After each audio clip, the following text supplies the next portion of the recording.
بەڕێز ئەحمەد بکوورە ئەندامی دەستەی سیاسی لە هاوپەیمانی نیشتیمانی سووریا لەگەڵمانە بێت سەبارەت بە گۆڕینی نەخشەی داهاتووی ڕۆژهەڵاتی ناوەڕاست کە نەتەوەیەکگرتووەکان ئاماژەی پێدا. بەڕێز ئەحمەد سوپاس بۆ ئامادەبوونی بەڕێستان. نەتەوەیەکگرتووەکان دەڵێت نەخشەی داهاتووی ڕۆژهەڵاتی ناوەڕاست ئەگۆڕێ، مەبەست لێی چییە؟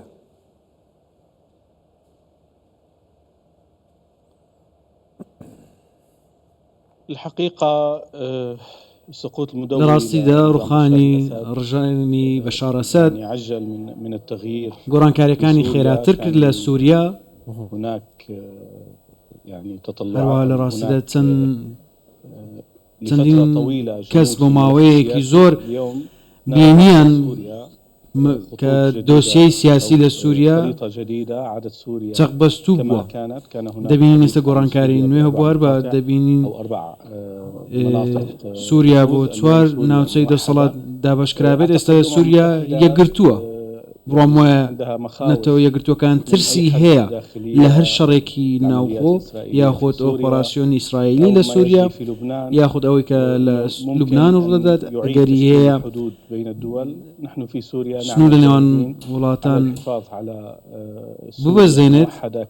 ئێمە هەوڵ دەدەین سووریا بە یەکگرتووی بمێنێتەوە، پشتیوان بە خودا هەنگاوێکی گەورەمان ناوە دوای ڕوخانی ڕژێمی ئەسەد. پاشا گەرباسی دۆخی ڕۆژهەڵاتی ناوەڕاست بکەین، ینی سیناریۆکانی گۆڕینی نەخشەی ڕۆژهەڵاتی ناوەڕاست چییە؟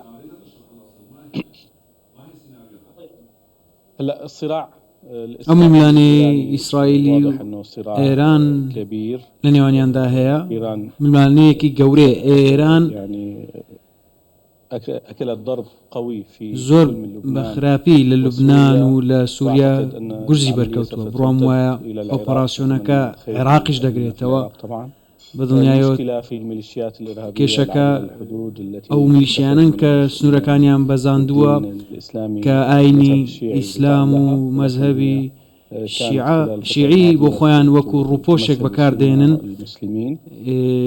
هەروە ڕێکخراوی تیرۆریستی دیکەش کە نوێنەرایەتی مەزهەبی سونی دەکەن.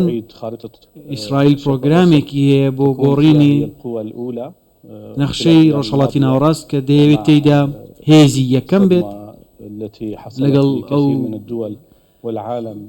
ڕووداوە لە ناکاوەش کە بە سەرچەندین وڵاتدا ڕوویدا.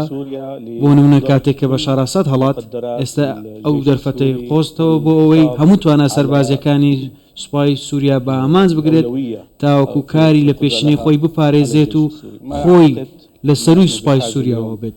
ڕۆمان وایە پێویستمان بۆیە سووریا بێگرتووی بهێڵینەوە و دەرەوە دووریشی بخەینەوە لە چوارچێوەی ململانەکان و پردێکی ئاشتی لە نێوان هەموو پێکهاتەکانی سووریا دروست بکەین. نامانوێت ململانەی نوێ بێت، نامانوێت بین بەشێک لە ململانەی هەرێمایەتیەکان. باشە نەتەوەیەکگرتووەکان ڕۆژهەڵاتێکی ناوەڕاستی بێچەکی ئەوێ یان بەچەک، ینی پێشبینیەکان داهاتووی سووریا وەکو ڕابردووی ینی بە چەک ململانەکان یەکلایی بکرێتەوە یان چەکی تیا داواماڕێ و بە شێوەیەکی گشتی بۆ ڕۆژهەڵاتی ناوەڕاستی ژەم قسەیە چۆنە؟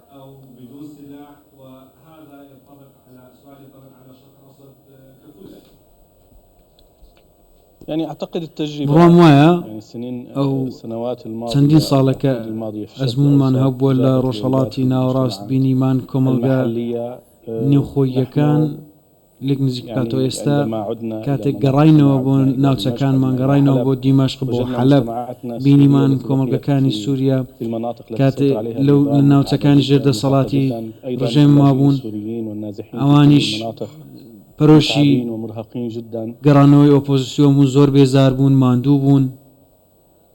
بەڵێ بەڵێ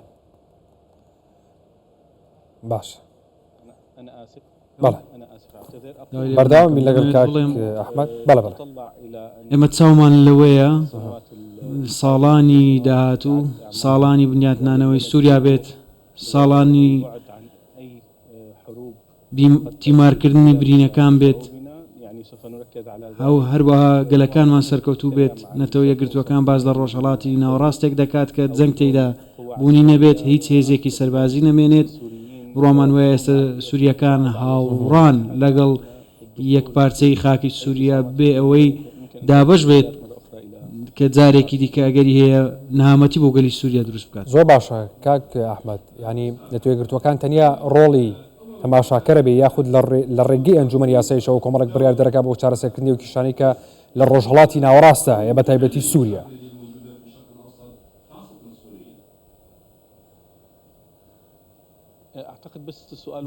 دەکرێت پرسیارەکە فتسڕی نەتەوەگرتووەکان ڕۆڵی تەنیا تەماشاکەرە بێ، تەماشای دۆخەکە ئەکات، سێری دۆخەکە ئەکات، یاخود ینی لە ڕێگەی ئەنجومەنی ئاساییشەوە کۆمەڵێک بڕیار دەرەکات بۆ چارەسەرکردنی ئەو کێشانی کە لە ڕۆژهەڵاتی ناوەڕاستە هەیە بە تایبەتی سووریا.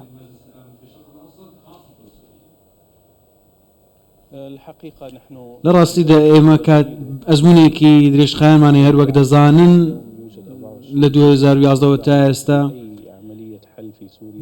24 لایەن 24 خاڵ یاخود بڕیار دەستنیشان کرا بۆ باشترکردنی دۆخی خەڵکی سووریا نێوان رووسیا و چینەوەش، هەروە ئەو ناکۆکیە جیهانیانەش کە هەبوو لە نێوان 5 وڵاتە زلهێزەکە کە کورسی هەمیشەیی هەیە لە ئەنجومەنی ئاسایش نیان توانی ڕۆڵێکی ئەرێنی بگێڕن لە نەتەوە یەکگرتوەکان بۆ سووریا و ناوچەکەش ئەگەر نەتەوە یەکگرتوەکان یاخود ئەنجومەنی ئاسایش نێودەوڵەتی ڕۆڵێکی ئەرێنی دەوێت لە سووریا و ناوچەکە پێویستە یەکدەنگیەک هەبێت بۆ ڕۆژهەڵاتی ناوەڕاست بۆ کۆتایهێنان بەلملانەکان، یەکدەنگیەک هەبێت و کۆک بن کۆتایی بە نەهامەتی و کێشەکان بێنن کە کارگەری لەسەر هەموو جیهانەیە وەکو مادەی هۆشبەری کەپتاگۆن، میلیشیاکان، کۆچبەران.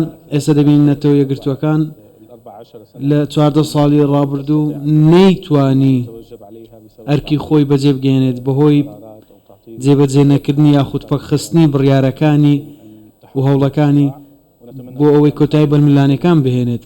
هیوادارین لە چەند ڕۆژی داهاتوو یاخود لە داهاتوودا ڕۆڵێکی ئەرێنی هەبێت بۆ کۆتایی هێنان بەلملانەکانی ڕۆژهەڵاتی ناوەڕاست سووریاش. باشە ئەمریکا و ئیسرائیل تا چەند ڕۆڵیان هەیە لە گۆڕانکاری نوێیەکاندا لە پاش ڕووداوەکانی سووریا و کەوتنی بە شارەسەر، تا چەند ڕۆڵیانە بێت لە نەخشەی ئایندەی ڕۆژهەڵاتی ناوەڕاستە؟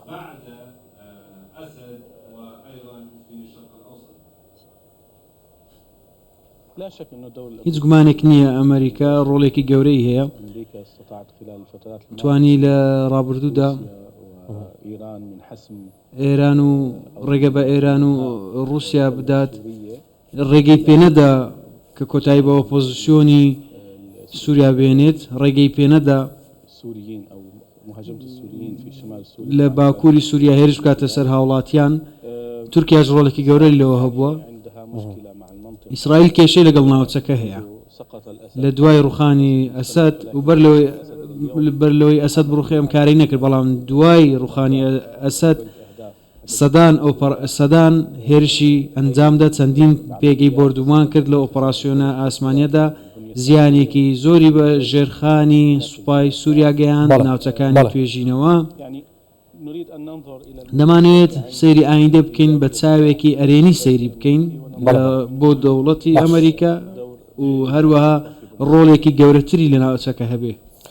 بەڕێز ئەحمەد بکوورە ئەندامی دەستەی سیاسی لە هاوپەیمانی نیشتیمانی سووریا سوپاس بۆ ئامادەبوونی بەڕێستان لە دیمەشقەوە بەخێر بێن.